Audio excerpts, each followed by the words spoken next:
idea that you be a good wife and you be patient and you work things out. You know what I mean? Um, but that's not what a marriage is supposed to be. You know what I mean? You're not supposed to be living in fear. You're not supposed to be having anxiety every single day for a full year um, before the physical abuse started. And the physical abuse started like 2 months after the birth of my son. He knocked me to the ground. And it was out of nowhere. It was the first time he had ever hit me. And to the point where my self-esteem and my self-worth was so low that I felt like he would tell me like no one would ever marry you, no one would ever, you know what I mean? Like he would constantly be putting, but it's his way of like feeling control and powerful over me. This is just, I was in denial because I didn't want to admit that this was going on. And I drove myself to the hospital. I dropped my kids off at his sister's while bleeding, and I walked in and they immediately. So when we opened up Verona, I was like, I want to, we wanted to get in a department store, and that's what I was researching. How do you do that? And honestly, you have to be able to be selling a certain amount of units yourself for them to want you. They are a huge, major department store with major brands, Nike, whatever they offer, and you need them, not the other way around, is the reality. So you have to show them that, you know what I mean? No, you do need us because we're selling, and that's what was our goal. That was our goal, is to be so successful that they can't deny it. So you proved absolutely that. I remember just crying. I remember crying. I was like, I can't do it anymore. I can't do it anymore. And I feel like there's always because there's issues that have happened behind closed doors that my partner and I have dealt with, and not against each other. Alhamdulillah, she and I are a team, and we were at points that we were like, we can't do it anymore. But we got past it, and like I'm saying is, that's why you have to continue to be resilient and keep moving forward. But absolutely, I would say a year and a half ago, I was like, I can't do this anymore. And then like alhamdulillah, like I got my energy back, so did she. And What's going on, people? Welcome to the Minted Minds podcast. This is the third episode. So we're here with a very, very special guest that's joining us over a Zoom call from America. She goes by the name of Lisa Vogl, who is the founder and director of Verona Collection. So she's here with us today. Now, I just want to point out a few things. So Lisa, she's had a very interesting upbringing. She's a divorcee. She's a single mother and a domestic abuse survivor.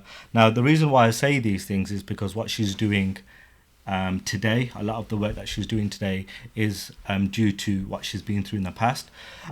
So, Lisa, what is it? If we'll sort of go straight into it, and if I could ask you a question, what would you say sort of the majority of the work that you're doing on a day-to-day basis? Is it sort of working on Verona Collection, which is your brand, and we'll get into that a little bit later on in the podcast, or is it a lot to do with sort of the domestic abuse and bringing awareness to that? Having me, it's a pleasure. My day is filled with like a lot of different, whether it's doing a podcast or doing my advocacy work or doing Verona. People see me as like I might be just wrapped up with Verona all day long. That's not the case. It definitely takes up a lot of my time, especially in the evening, because I'm dealing with like factories, and we deal with factories in all over the parts of the world. But honestly, my passion is working in my advocacy work, fighting against domestic violence. Okay, no, that's great. And I've done a little bit of research before we started this podcast, and I can see that you are doing a lot of work, and it's great. I think you was on a live yesterday on International Women's Day, which was very interesting, and I think we do need to sort of bring more awareness, and if people are going through a similar situation, it's nice to know that there's people out there talking about it. Yeah. You know what I mean? And people that follow me, and sorry to interrupt you, people that follow me probably think I'm like a broken record, you know what I mean? But to be honest, I'm going to speak out against this to the day I die, because we don't speak up enough about it, especially in the Muslim community. It's still, unfortunately, very taboo, and that's why I refuse to be quiet about it. Regardless of how many times I speak out. No, it's because even in Islam, it's not really uh, kind of like the Prophet sallallahu alaihi wasallam. He mentions as well that you're meant to be treating your wife a certain way, and obviously the Muslim community kind of overlooks that. So that's why it's turned into a kind of a taboo subject. It's one of those things where it's like it doesn't happen anymore in our community, Mm. but I would definitely say we have a long ways to go with this mentality of like you just sweep it under the rug, you know what I mean? And Mm. that doesn't help. If you're not even willing to talk about an issue, you're certainly not going to change an issue, so that's Mm. why the first step into creating change is actually speaking out against it. So. Yeah, and I think speaking out against something like this, especially so you were a Christian at one point, then you were revert to Islam. So Mhm. with that sort of background and talking about domestic abuse and your sort of past with that, I think it takes a special type of person to kind of do that, because I can only imagine the type of comments and the type of things that people can say and the sort of judgments that which is why a lot of people don't really say anything in the first place. So I think we'll get into a little bit of that. So if we sort of start from the beginning, so where are you from, and sort of what was your sort of journey into Islam, and what made you change? As a lot of times people are like, tell me about your convert story, because the reality is it spans over a decade of my journey, finding Islam. And then at the time, I obviously didn't understand that these were signs to, you know, uh, put me on the path Mm. to Islam. But looking back, I realized it. I'm from Michigan. I grew up in, a suburban town. Like, alhamdulillah, I had a very good childhood. I am one of six children. Oh wow, I But didn't I, realize that. yeah, Big family. but what's that? It's usually is that kind of big I know, family. It's with the Asian families, really. I swear I have like all the similarities. It's really funny. But my family wasn't religious. Like Mm. my grandma, and she was very religious. She was a devout Baptist. My Mm. father was Catholic growing up, but neither parent really pushed Christianity on me. I actually took it upon myself to be more, I was just more devoted to Mm. religion at a young age. I went to Bible camp. I went to we called it Good News Bible study every Thursday, I think it was. Mm. I would go to church with my grandma outside of my mom. So I was somebody Right. that was always devoted to my religion. Uh, but there were in the back of my mind, I was suppressing uh, these questions that weren't answered, Mm. and because like the idea of Christianity is that Jesus is the only way to heaven, and so Yeah. it's kind of built by fear, you know what I mean? And if you Mm. question that, and I would say we still have that same mentality in the Muslim community. It's like just don't question it, you just follow it, and that's another topic where that's why people end up following culture and not Islam, because they're afraid to question. Mm. um, but it was later on, but going into how I actually found Islam was when I was 19 or 20. I took a semester off of college and I traveled and I just backpacked through Europe. And then I went and moved to Morocco for 3 months, and I Mm. taught English at the American Language Center in Tangier. Wow. And I lived with a Moroccan family who spoke no English. Like every privilege that I had growing up was immediately taken away. Like no hot water. I lived with a very humble family, mashallah. Mashallah. Yeah. Um, I didn't learn about Islam, but I learned how to practice as a Muslim because I was Right. there during Okay. Ramadan. And so I was like, it was just more of an amazing experience. Um, but then coming back, I graduated college and went into the banking industry. I completely changed my career and then decided to go towards photography. And I quit everything, moved to Florida, which is where I am now. And I went to photography school. This could be very. Sorry to cut you there. So these are sort of very big sort of decisions that you've made in like a small amount of time. Moving here, changing career. So I'm not afraid of risk. I'm not afraid of just going for it. You know what I mean? Like that's one thing about that I'll say. It's like I'm not afraid just to do things and go fully head in. Whether it comes to like Verona, you know what I mean? So yeah. or anything in my life, I'm not afraid of that. So and I can tell you as well, like starting a business, it takes a certain amount of risk. We all know that. So fair play to you. So, and we'll definitely get into that as well. So in regards to sort of the actual time where you actually reverted to Islam, can you tell us a little bit about that? So what gave you that sort of motivation to ultimately read the Shahada? Yeah. Well, the modest fashion, portion of my life is actually very interconnected to my convert story. Because when I went to photography school, we were given an assignment to do a mini documentary, and you could do whatever topic you wanted. So I chose to interview Muslim women in Orlando, which is where I am, on why they wear the hijab. Because I wore it in Morocco, and I wore I wore the full jilbab and hijab, but I never questioned the reasoning behind it. And I actually still, even though I went and had respect for them, I still had this mentality that it was a form of oppression. Like I still had that. Oh, okay, interesting. You know what I mean? So I actually, even though I treated people with respect and I wanted to respect the locals, it was actually I still had that in me. Oh, so you were from the understanding that anyone that wears a scarf is sort of oppressed, so to speak. I did have that mentality. Like I'm not gonna say it was like someone that I would be so overt to say that to somebody and be that disrespectful, but I absolutely had that in me where I felt like it was like a slight form of oppression. So that was in your subconscious mind, more or less, isn't it?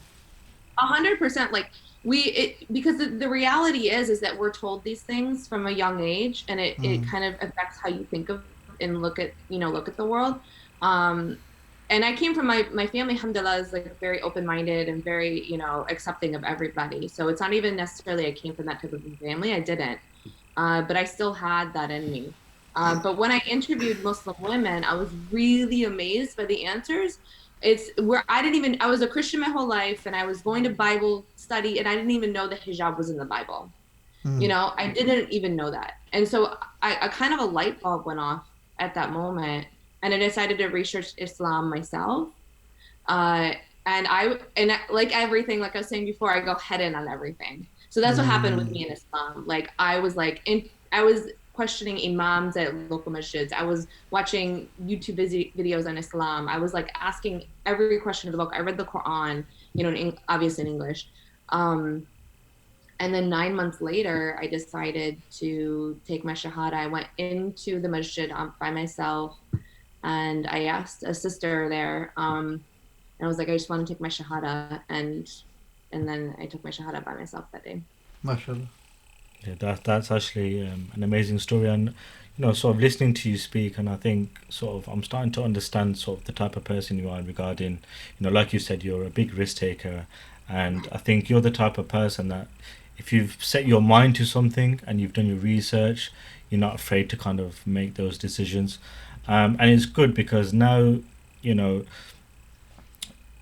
openly talking about the domestic abuse that you've been through, and spreading awareness with that, and I think that's some really good stuff, and props to your fair play, and keep doing what you're doing in regards to that. Okay, so what year was it that you sort of reverted to Islam? I think from my 2011. 2011. Oh no, I was gonna say it's almost 10 years ago, almost to the day. MashaAllah, that's good. And when was Verona Collection born? 2000, so we started doing plans in my the co-founder Ala Amus, she's the other founder. We met in 2014, and we immediately connected, and I had already been working in the modest fashion industry from a photography standpoint, but we realized I was dealing with so many companies overseas that it was in your face how needed this was. You know, we were both hijab, we both are hijabis, and it was so difficult to find clothing, modest clothing in the US that fit a hijabi's needs.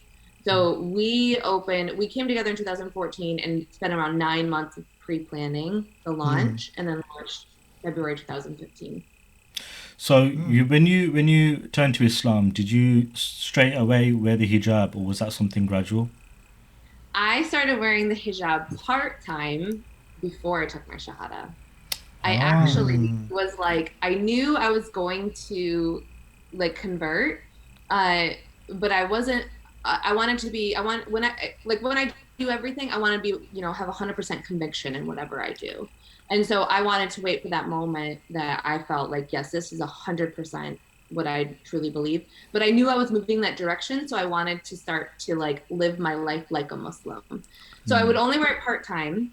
And I would go, and I was, again, like, I had quit my career in the banking industry and went back to school. So I was waitressing at night.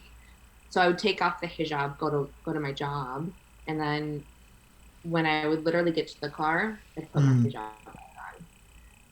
So that's why even like with new reverts, like, anybody that makes them feel like they have to just have everything perfect from the get-go, I think that's a really bad mentality. I think it's going to push them away. Yeah, Like 100%. Yeah. every step that you move towards Allah subhanahu wa ta'ala is a good step towards Allah. And that's what I always recommend, to do things in baby steps and then make it a habit. And so I started wearing the hijab full time in 2013. So what made you wear it part time anyway, considering you weren't a Muslim at that point? Well, I knew I was going to like, I knew I would eventually revert because my heart was there, So again, it was like me trying to live like a Muslim. But I actually, like, alhamdulillah, like, I already had half the game, like, because I didn't eat pork, I didn't drink. Yeah, like, people kind of see, it's kind of like the stereotypes of converts that they must have had this like really like crazy party life. I feel like half the Muslims have like worse health than I did. I'm sorry, I never done a drug in my life. You know what I mean? I didn't drink, I didn't eat pork, you know what I mean? And I already dressed somewhat modestly. Like, I didn't really wear shorts. So really, like, the biggest portion of my life that changed was wearing the hijab and then learning how to pray. And then fasting. I'm not gonna lie, fasting is not easy for me. Alhamdulillah, but I'm a big foodie as well, so I feel the struggle. Same here, as you can tell. there's this like, Ramadan's bittersweet for me, and I'm like, I need my coffee. I'm not gonna lie, it's not easy. So back in the States, did you have any Muslim friends to influence these decisions, or is there a big community in where you were living? There's plenty of Muslims here in Orlando, but the community is not as connected as other places in the country. But yeah, there's like, before I was Muslim, I started meeting Muslim friends. But now, not that I alienate myself from non-Muslims, it's just, it's, you surround yourself with like-minded people. So now I have, a majority of my friends are Muslim. Okay, so in 2011, you turned to Islam, and you got married, I'm assuming? I got married in 2013. It was a very quick marriage, yeah. Okay. Because I wanted to do everything, Properly. halal completely. And that's another thing I always talk about and maybe advocate for, is not rushing. We have this idea of like, it's as if you should rush into marriage and just make it halal right away, which you should keep it halal, of course, but you should take your time, you know what I mean, and not rush into things. Okay, so 2013 is when you got married. Now, again, we've dabbed a little bit about domestic abuse. So was this something that you sort of was keeping sort of a secret from everyone else, or how did you handle it? Like, I know, from talking to you, you seem like a very strong individual, a strong-minded person, but if you were to speak to those that are sort of going through a similar situation that you might have been through, what sort of things would you tell them, and to kind of give them any sort of tips to kind of dealing with it, and to say that it's not okay? What would you tell that person? Well, one, you mentioned something, it's like you're kind of a strong-minded person. I hear that, and I think we have this misconception that maybe abuse only happens to women that are, more soft spoken Yeah, and yeah. Mhm. you know Sort what of I more mean. vulnerable sort of thing. But that's not the case. Like it happens to, you know, it happens to, you know, so many different women. Um, you know, but what I would say is, you know, like I was mentioning, is taking your time before you know, rush into marriage, because this, looking back, the signs were there, you know, and had I just taken my time to really get to know him, these red flags would have popped up before marriage. Because when you jump in, you know, I kept it private for a lot, you know, a long time, because there's this idea that you be a good wife and you be patient and you work things out. You know what I mean? Um, but that's not what a marriage is supposed to be. You know what I mean? You're not supposed to be living in fear. You're not supposed to be having anxiety every single Mhm. day. You're not supposed to be walking on eggshells with everything you do, from the way you cook to the way you clean to the what you buy at the grocery shop. You shouldn't have to live, you know, a life of fear. And that's what I was living. That I never knew Mhm. what was. So do you think men suffer the same abuse? I know it's a bit controversial, I but do think it's no. I think it's a great question, because I don't think we talk about it enough.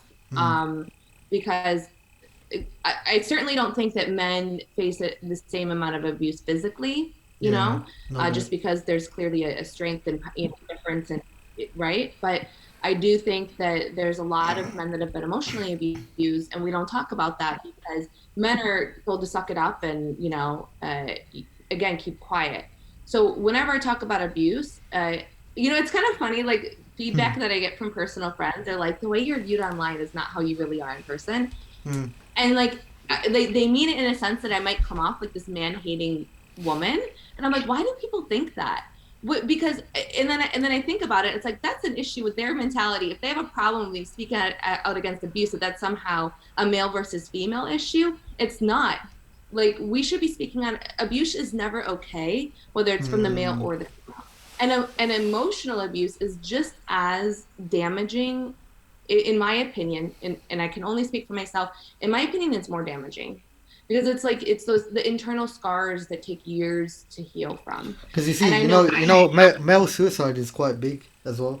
I mean, I'm not sure about America, but in Britain, it's gone quite massive. Like the royal family, I think it was Prince William who advocates for like I think it's called like Healthy Minds or something like that. Okay. Some sort of like charity he's opened up uh, about basically where men turn suicidal, and some part of it is to do with marriage. I might get like a few comments into No, I this, think but it's just just like you've said, it's definitely but no doubt about women suffering abuse. That's massive.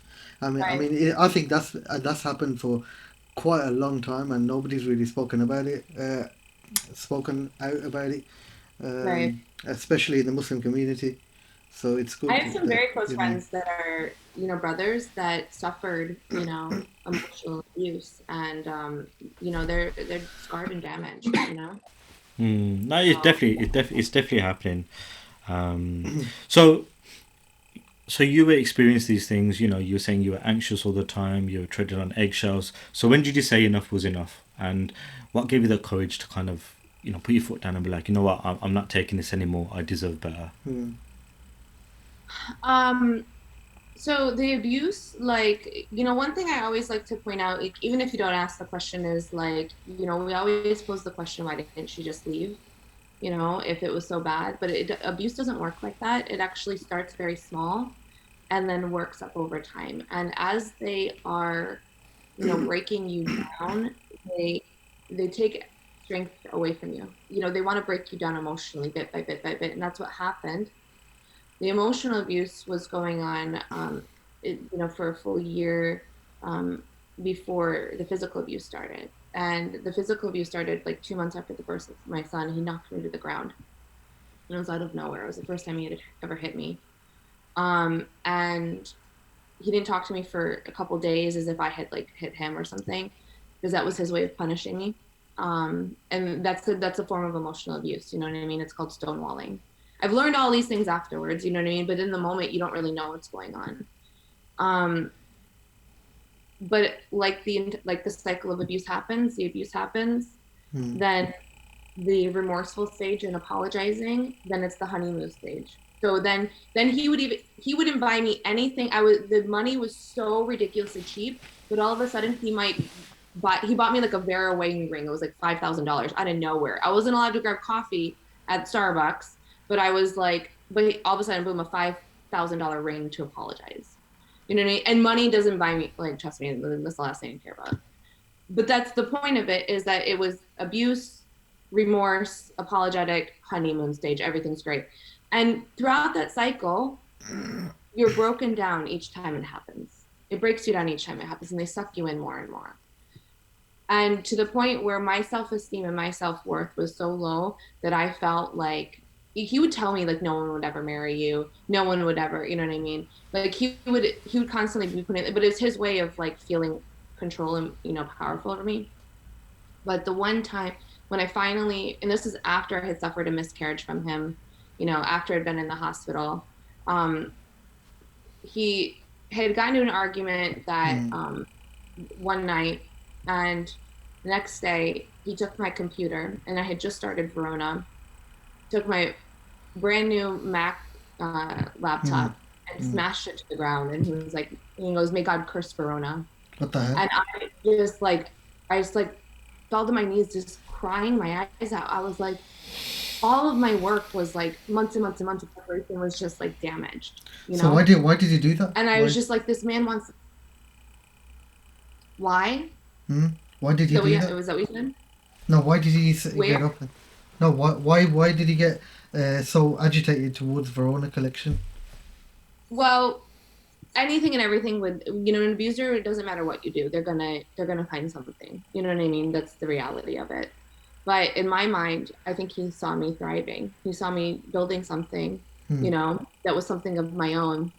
And, you know, people that are abusive, they're really broken inside, and they don't want to see you thrive because their self-worth and their self-esteem is so low themselves, because people who are broken try to break other people. That's just the reality. So was he jealous? I think it was inferiority, yeah. Inferiority complex. Okay. Yeah, absolutely. To this day I hear about it. Like, he watches everything, but he might watch this, and, you know, he'll go off on me, or maybe not. It just depends on what mood he's in. But I continue to speak out because, one, I'm never going to mention his name. I'm not there for revenge. No one, he can walk around and no one knows who he is. And the people that did know him already knew about the abuse. He didn't want to see me thrive. He didn't want to see me, you know, doing something successful. And so that was his way. Again, it's power and control. It's his way of being on top of me. He saw the business thriving from the get-go. So you received, so you went through a miscarriage due to the abuse that you were receiving. You know, I can only imagine the sort of, you know, the sort of mental sort of torture, you know, on top of the physical torture that you were going through. How did you sort of keep yourself together? You know, because from the little that you've said, you know, I can only imagine sort of, you know, that could break people. Do you know what I mean? And like you said, it was like a cycle. It's like, you know, you think at one point it's going to be fine, it's great, and then boom, it happens again. How did you manage to kind of hold yourself together and continue fighting, or was that the point where you thought, you know, I've had enough now? So, you know, the day that the miscarriage was actually going, it took a couple days because I started, you know, I thought I was just spotting, and I wasn't positive, and I had this like hope, and I was like, no, it's not a miscarriage, I'm just spotting, because that can happen when pregnant women, and it's perfectly fine. So I'm sitting there convincing myself that it's not a miscarriage. You know what I mean? I'm sitting there in denial, and I have, you know, not to get graphic, but I have so much blood coming out of me. It's like golf balls, you know what I mean? Just like I'm bleeding profusely. And I was like, I have to go to the hospital. Like this is just, I was in denial because I didn't want to admit that this was going on. And I drove myself to the hospital. I dropped my kids off at his sister's while bleeding. And I walked in, and they immediately put me into an emergency surgery to stop the bleeding. And it was that night, you know, in the hospital room, I was alone, and I was just staring at the wall, and like, all I remember is I felt nothing. And that to me was like, I feel like that's the lowest point that I've ever been at, is that I didn't even feel the pain anymore, because it was so it happened so much, and I was like, how did I get here to this moment? You know what I mean? Alhamdulillah, I came from a great family. I have 3 degrees. I have, you know what I mean? So much going for me, alhamdulillah, by the grace of Allah, I've been blessed so much. And yet I'm in this position and I'm staring at the wall, not knowing how I got there in that point in life. And that was, and when you feel nothing, when you've been hurt so much that it doesn't even hurt anymore, I feel like that's the lowest point that I've ever been at.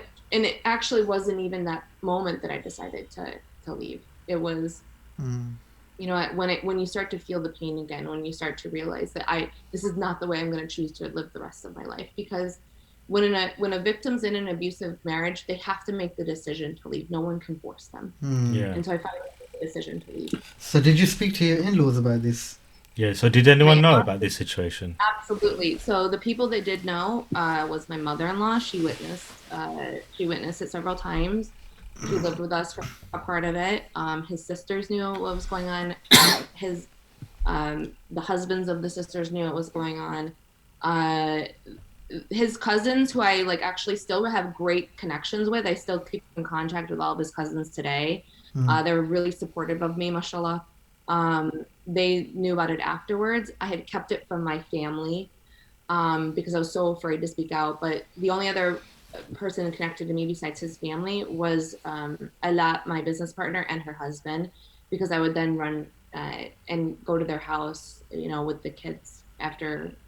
And they didn't say anything. They didn't defend you. Oh, they absolutely didn't say anything. In fact, Ala and her husband was the only one that would stand. He would go up to the masjid and be like, if you touch her again, you know what I mean? They were the only ones that truly stepped in. His family, it did take me a long time to show forgiveness because they stepped in. They did, and they stepped in every single time. But it was only one of his sisters that was like, you need to leave. You know what I mean? And I think about that all the time because, from a Pakistani family, cultural background, I know that wasn't easy for her to say. You know what I mean? It wasn't easy, but she knew I had to leave. And but his family stepped in every time. It's just the reality of how they handled it. They handled it like these were normal marital problems. They knew he was the problem, but they didn't step in like they should have. So they didn't consider it to be anything sort of major. No, they knew it was abuse. They knew it was abuse. Yeah. You know what I mean? Yeah. Absolutely. But some of the way that they would handle it, they would tell him that he needs to read more Quran. You know what I mean? As if this is something that can be fixed, and it's denial. That's what it is. You should not be in a marriage while someone is fixing themselves like that. That doesn't mean that you don't work on marriages when there's normal marital problems. I people leave too much and they just give up too easily in those things. When it comes to abuse, no, you should not be in an. Did he not have a father? His father, he was very abusive to him growing up. And that's him repeating the behavior. And so I used that as an excuse for so long because every time we would go to a therapist or an imam, he would start crying about how broken he was. And then take away from the fact that he just hit me. And that pulled on my heart for a long time until I finally was like, you know what, this man is a grown man and he knows what he's doing and he knows what he's doing is wrong. And if he doesn't take responsibility for himself. How long actually, before I ask that question, so you're a revert into Islam. You decide to get married 2 years being in Islam. You get married to did you say it was a Pakistani? Yeah, so you get married to. Actually, to be honest, I don't like to say that. I just kind of threw it in there just because of the. Okay. People often ask, what's his background, and I'm like, it shouldn't matter. Yeah. You know what I mean? Because again, it doesn't happen anymore in the Pakistani, Arab, Afghan, whatever, because it happens to 1 in 3 women in America. Yeah. Globally. So I always like to reiterate that it's this happens in all communities. That's interesting that you said that because my question was going to be, did that put you off being a Muslim? So, because a lot of people can get sort of get it mixed up with culture, religion, Pakistani abusing their wife, it must be from the religion, or it's because he's a Muslim. These things, I'm sure that, are being coming up into women's minds. Did that at any point, did you feel as if it was because of the religion, or did that ever put you off being a Muslim? Did that affect any of those things in your mind? So during the process, I get this question a lot because a lot of people, I literally was asked about this in an interview 2 nights ago. And I was like, and I said to him, I was like, I did not convert to Islam for a man, nor will I leave Islam for a man, because I came to Islam because my intentions, this is what I truly believe. So there is not a single person in this world that will deter me away from Islam, Mashallah. regardless of what, like, of how he treated me. And in fact, when I left, I would say that that's when I got closer to Allah subhanahu wa ta'ala, because I really would, be making dua so much and asking for protection. However, in the marriage, yeah, I would say it was difficult to practice my religion and have that connection because and this is a part of spiritual abuse. He made it so difficult as a revert to find my path because everything was anger and everything was about like, we're late for Jummah, get in the car, you know what I mean? It's like everything was done by fear and anger versus having a compassionate heart and kind soul the way we're supposed to be and act as a Muslim. So in that environment, it was difficult to have that connection with Allah subhanahu wa ta'ala because of the environment I was in. But post, when I left him and post divorce, I think that I got closer to Allah subhanahu wa ta'ala. How long did the abuse last before you said enough? How long did it last? Yeah. Like how long was it going on in the marriage? Yeah. Yeah. Oh, it was going on it went on from the day one. It's just you don't recognize it's abuse. It just started off as emotional abuse. So from the time you recognize that this isn't right, because you were mentioning that cycle, the abuse is happening, then there's I think you said it like forgiveness and honeymoon period and things like that. When you started acknowledging these cycles that were happening, how long did that sort of mental torture go on for? Because I know you're saying it's happening from the beginning. Looking back, there were red flags from the beginning, but it's hard to sort of see these things when you go into a new marriage. You're excited and you want to start your life and you want to build a life together. So it's easy to kind of miss these flags, I'm assuming. But when you started realizing that things weren't right from that point onwards, how long did you sort of continue to sort of take the torture before you sort of said, I'm not going to take this anymore, this isn't right, I'm going? Well, I mean, I would say that it was like overtly in your face abuse was like 6 weeks after, like 6 to 8 weeks after the nikah, and wow. It was, yeah, but it was again, it wasn't physical. He was screaming at the top of his lungs, veins popping out of his neck. Oh, so he was shouting at you. Oh, absolutely, yeah, screaming, and it's people always ask, well, what was the anger? It could be anything. Yeah, it could be anything. Yeah, anything. Like he didn't like a dish that I cooked one night, and I heard about it for 6 months. Your toast was burnt. See, I can imagine. Yeah, definitely. Yeah, like it's just like anything to be setting him up. What the hell, man? But I think one thing that I always like to mention, and I have no problem saying it because it's the reality, and it's just the truth, is I even after we were separated and after the divorce was final, I would still go back and I would go back and I would go back. It wasn't until like he did something so horrible where I was like, I can never trust him ever, and it's unfortunate that like, and it wasn't physical. He was trying to harm me in a different way. It wasn't physical, but it shook me, and I was like, I need to recognize that I can't ever go back to him. So when all this was, sorry to cut you off, Lisa. When all of this was going on, did this affect your brand, Verona Collection?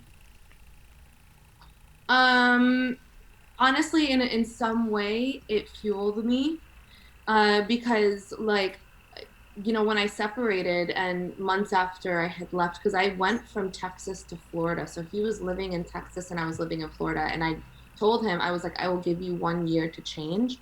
And he did go to anger management. You know what I mean? Like he did actually try to change. And alhamdulillah, mashallah, he's made leaps and bounds of like, of as growth of a person, but there's still that in him.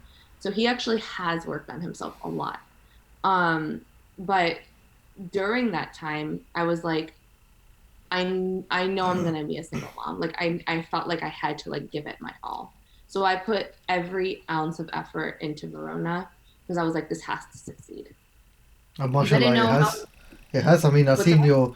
I said, mashallah, it has succeeded because you've got like, I think close to 900,000 followers on Facebook, about 115,000 followers on Instagram, and that's not even talking about the Vogue kind of sort of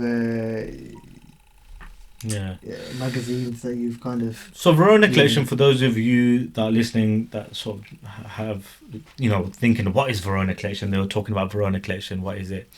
So it's a modest clothing brand, isn't it? So you sell hijabs. Is it just hijabs that you sell, or is it like abayas and stuff like that? Or No, we sell hijabs, skirts, abayas, cardigans, maxi dresses. Right now, it's like inventory so low, and we're trying to like rush it. COVID really hurt us, unfortunately. Factory shut Mm, down, so like happens. everyone's affected. But like, inshallah, like in like 2 months, we're gonna be completely back on track. So. have you always been? Did you always know that you were going to start your own business? Has it always been a thing for you, or was it just based on circumstances and you know was it always something that you It were wasn't going like to this, do? like, oh, I'm gonna be a business owner, and it just kind of evolved like that. My parents were my father was an attorney, but he also had like multiple businesses. He had restaurants and cafes, and then my mom, mashallah, she's an author and owned a speakers bureau, and was both parents were self-employed, so it was just kind of something that it was in me. And I think in some way they gave me that like spirit of, you know, and risk taking mentality of starting your own business. But it wasn't like this conscious decision that yes, I'm going to open up my own company. It just kind of evolved that way.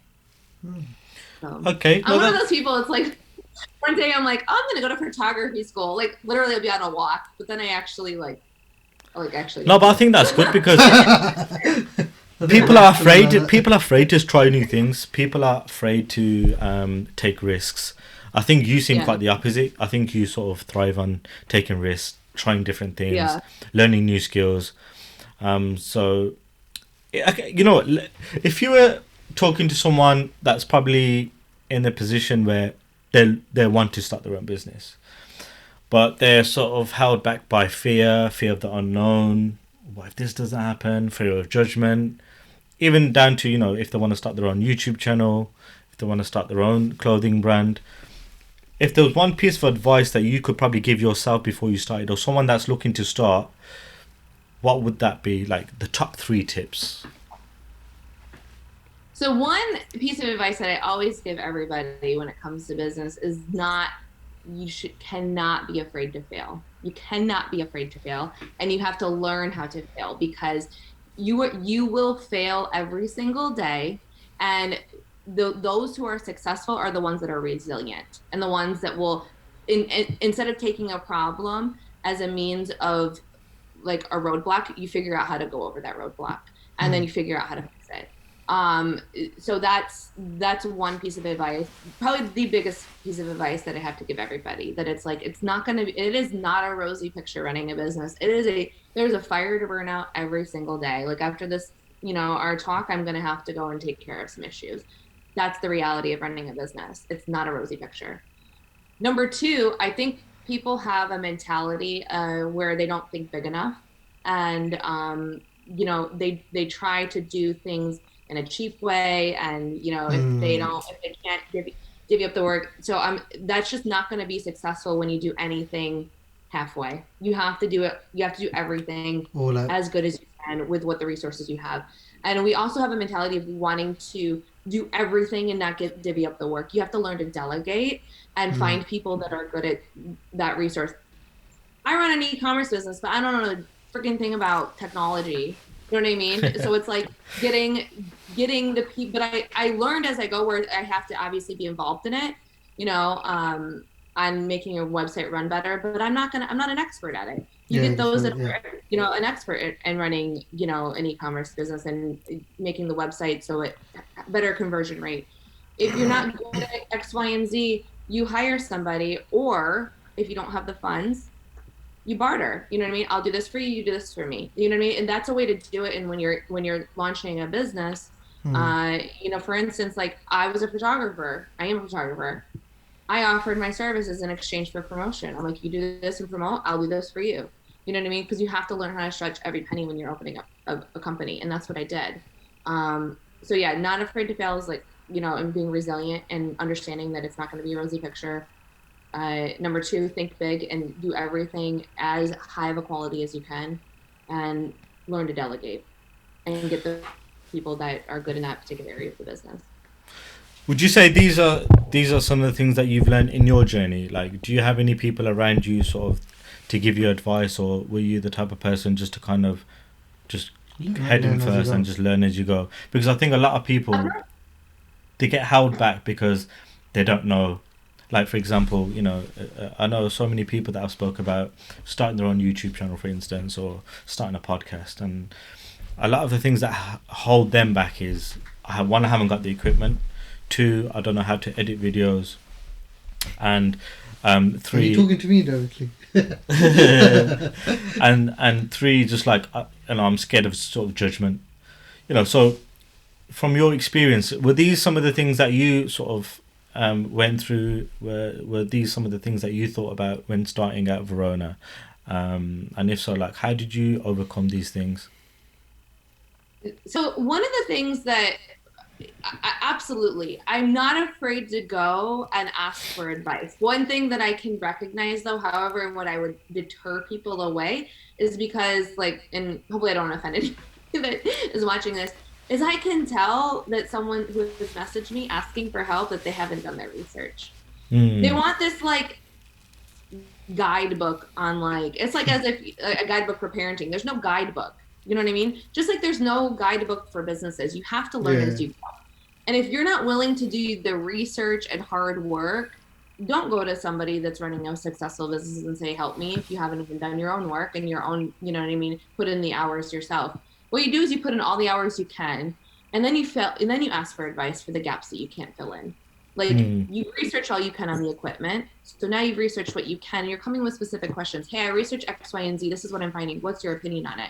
Versus, please send me a list of the equipment to purchase. Blah, blah, blah. You can tell someone there's a difference between someone that's put in the work and someone that hasn't. So don't be afraid to go and ask for advice and help, but make sure you put that work in first before you go to those people. Important, yeah, because I think there's a lot of people, they ask for these sort of advice on how do you run a business. They want like this. How do you start a business? But the thing Yeah. is, it's just about doing it.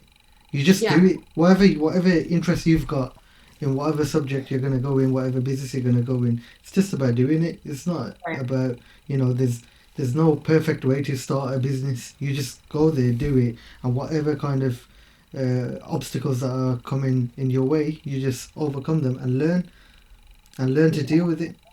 Yeah. And I think you must have learned that quite a lot during your time at Verona. So when did Verona start getting serious for you? When did you start like taking and thinking, oh, you know what, this is going well, this is what I want to do, you know, for the foreseeable future? When did it start getting serious? Alhamdulillah, like it kicked off right away. Like the first week we sold out, and I was like, really? Wow. Yeah. So I was like, wow, mashallah, this is like, you know, we were on to something then. And from there, we just tried to grow the company. And then it was in 2016, we opened up a retail store in a mall here in Florida. And then it got national attention because there's very few, you know, I don't know what part of, are you in London? I don't know. But if you go to like, Birmingham. Okay. I've been to Birmingham. If you go to Birmingham, it's like, hijabi stores everywhere. You know what I mean? Yeah. Here. We don't have it. So it actually got like national attention that we had opened up an Islamic wear store. So from there, things just started spiraling and, moving in the direction of wanting to get bigger. And that's when we, 2 years later, we opened in Macy's and then So, ASOS. And so did you do like a lot of influencer marketing a using lot the of social? influencer marketing, absolutely. Yeah. But then we did get like a lot of press and people like ask us, how do you get into press? Journalism and magazines, they are not there to promote you. They don't Yeah, no, care. no. What they want is a story. And that's what we gave them. We're the first Islamic brand in America that's open in a mall, X, Y, Yeah. and Z. Or technically the second. But that was their story. So people want to know, how do you get in the press? They don't care about promoting you. They want a Oh, yeah. story. They just want a story. Yeah, you're right, 100%. So, Yeah. when you did the influencer marketing, because what was it, 2016 when you opened the retail store? So prior to that, did you have influencers involved in your business? Did you hear what I said? It cut off for a little bit, so let's say that again. I'm sorry. Sorry, I said. It like froze for a second. So Oh no, don't worry. Basically, what I'm saying is, prior to you opening the retail store, did you have influencer marketing involved in your business? yeah, influencer marketing is vital to your business. No. Absolutely, it still is, and I think it's going to continue to be that way. I think that people are wanting a little bit more organic, raw, and real now, rather than this staged, Instagram. But I think so that's evolving. But I think that the Did element of an but influencer. did you have that before you opened up the retail store, the influencer part? Yeah, absolutely. From day Okay, one is when from we day one, started yeah. using it. Yeah, from day one. So you mentioned that you've been you're in Macy's. So for the Right now we're on pause with Macy's just because we want to add to our website because COVID hit us really bad. But inshallah, we'll Sure. pick back so what would be the equivalent Macy's in the UK? I don't have a clue. We're I in So don't ASOS. know. We're in ASOS in the UK. oh ASOS. yeah Oh, yeah yeah really? yeah Yo, that's mad. yeah That's big. That is. That's not Yeah. small. Yes, Verona Collection doing it. So Yeah. did they? So how did that happen? How so? Because that's a big achievement. So mashallah, well done on that. So how did Macy's approach you? Did you approach Macy's? Was that one of the goals of Verona Collection to be placed in one of the Macy's stores? So when we opened up Verona, I was like, we wanted to get in a department store, and that's what I was researching. How do you do that? And honestly, you have to be able to be selling a certain amount of units yourself for them to want you. They are a huge, major department store with major brands, Nike, whatever they offer, and you need them, not the other way around. Is the reality. So you have to show them that, you know what I mean. No, no, no, you do need us because we're selling. And that's what was our goal. That was our goal, is to be so successful that they can.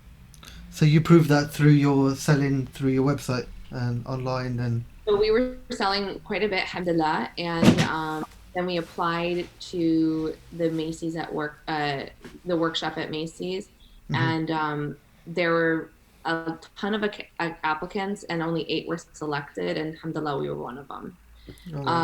And during the workshop, and then I flew to New York, and we were given a chance to sell in Macy's Herald Square, their flagship store in New York City, right in Manhattan.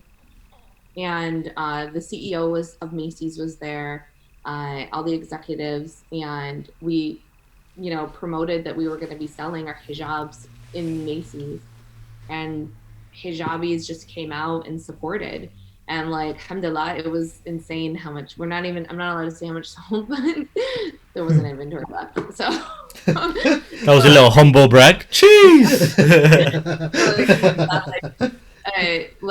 So it was in their face and they couldn't deny it. And that's what you got to do. You have to make it. You have to end up so successful that they want you. That's the position you put yourself in. What would you say is the toughest point in sort of the Verona journey so far? Did you ever get to a point where you thought, I've had enough, I can't do this anymore? Yeah, there's absolutely. Is it worth it? I remember crying. I was like, I can't do it anymore. I can't do it anymore. And I feel like there's always because there's issues that have happened behind closed doors that my partner and I have dealt with, and not against each other. Alhamdulillah, she and I are a team, and we were at points that we were like, we can't do it anymore.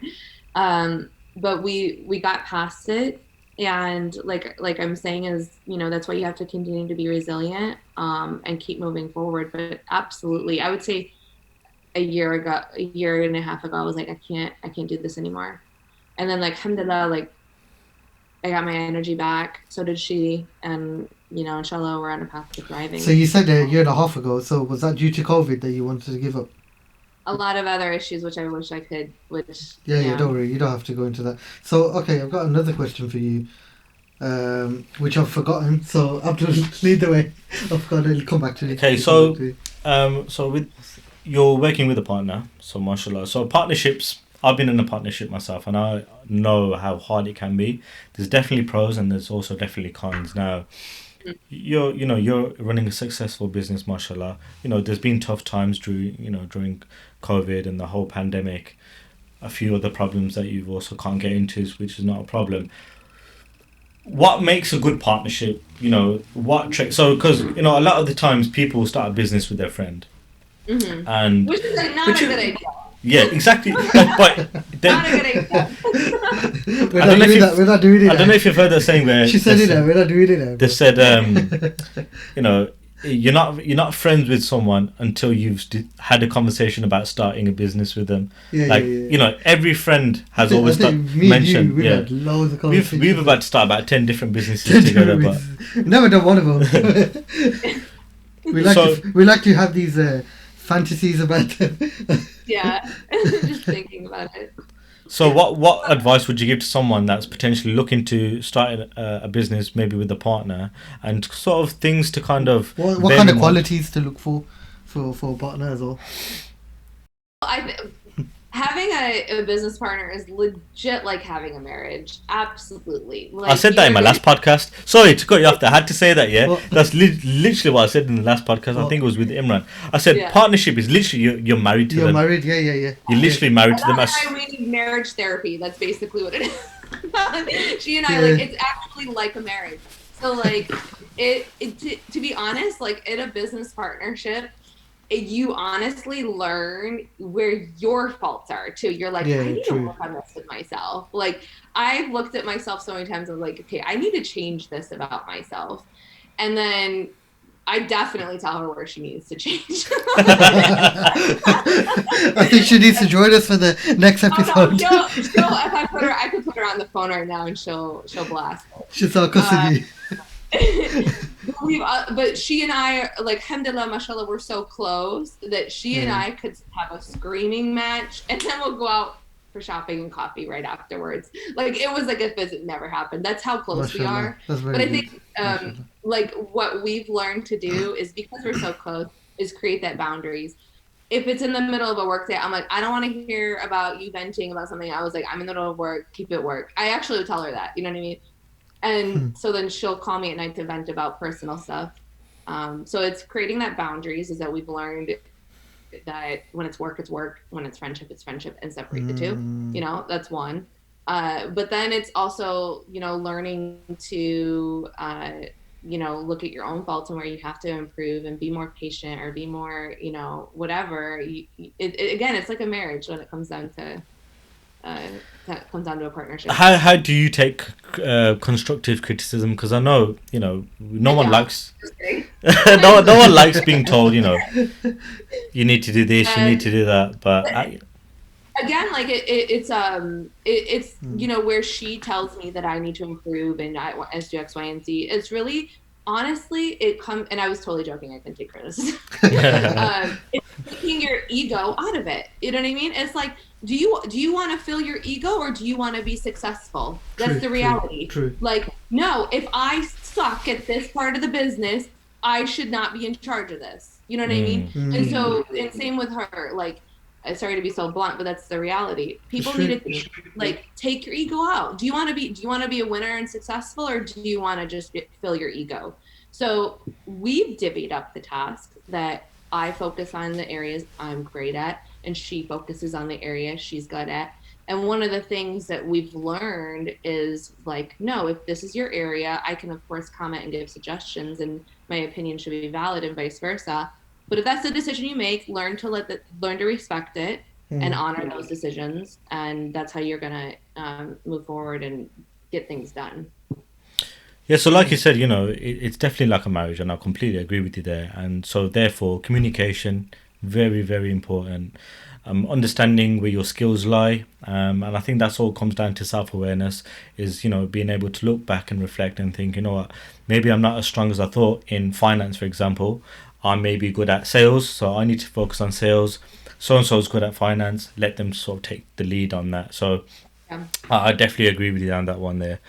Um, what's next for Verona Collection? So you've achieved quite a lot. What keeps you motivated? What keeps you pushing for the next goal?